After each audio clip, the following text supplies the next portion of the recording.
We're riding on a train.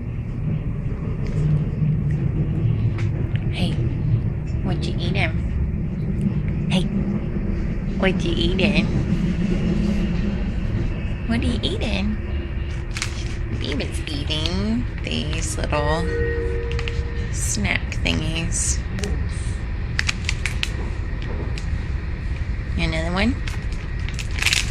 No! I'll get it for you. We just went out to Laufenburg to visit my friend Lauren. And now we are on the train on our way back home. This is the train. We're the only people on here. Not many people going out to Laufenburg today, huh, baby? That's a wrapper. Don't eat that. Say hi. You got one in your hand, baby. Right there. You got one. You already got one in your hand.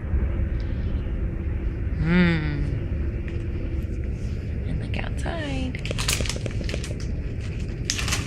It's a foggy day.